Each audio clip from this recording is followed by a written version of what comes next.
kind of following up on what Amar asked, it is rare that you have U.S. officials be this definitive about the security threats that are being faced anywhere in the world. Mm-hmm. But this has always been something the president has pointed to as to why you wanted to stick to the August 31st deadline. Is there a tangible difference in what you guys are seeing or have seen over the course of the last several days that makes this moment different than what the president was citing a week ago or 10 days ago? Well, I can't always, I know you're not asking me to, but I can't clearly get into specific details from here. But what I think the reason we put this out publicly in the way we did is because yesterday there was a attack by terrorists that killed 13 members of the U.S. Military.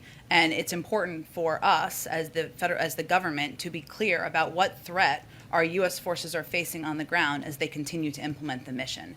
And that threat is acute, it is ongoing. Our troops are still in danger, and they are taking the steps they are taking to save lives and evacuate people because of their commitment to the mission, and we felt it was important for people to understand that. Go ahead. Thanks, Jen. I also wanted to ask you about the statement you put out. You said that in light of yesterday's attack, the troops there are taking maximum force protection measures at Kabul airport. What resources are available to them that they didn't have yesterday? They have the same number of troops and the same amount of equipment. Any resources that they need and they request from the president, they will be granted. But I'm not going to get into additional details. Okay, and then I'm also wondering if the president has any plans to speak to the families of the fallen service members? Yeah, so how this process works is the next of kin notifications would, of course, happen by the Department of Defense, typically in person to next of kin. I believe they gave an update on that this morning, conveyed that that process is ongoing.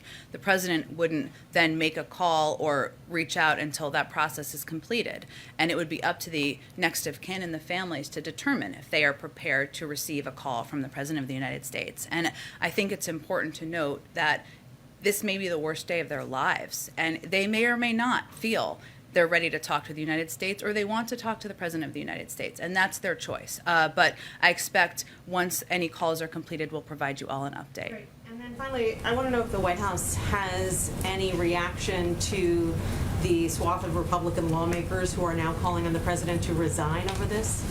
Well, Nancy, I have to say that seeing some of this occur or be called for or be put out on Twitter, the backdrop here is the U.S. men and women of the military deployed on the ground are bravely continuing to implement a mission to save lives on the ground. American citizens, Afghan partners, many people that some of these same individuals are calling for us to evacuate. Yesterday, they lost 13 of their own, and the president made absolutely clear that we are going to hunt down, go after, and kill the terrorists who are responsible.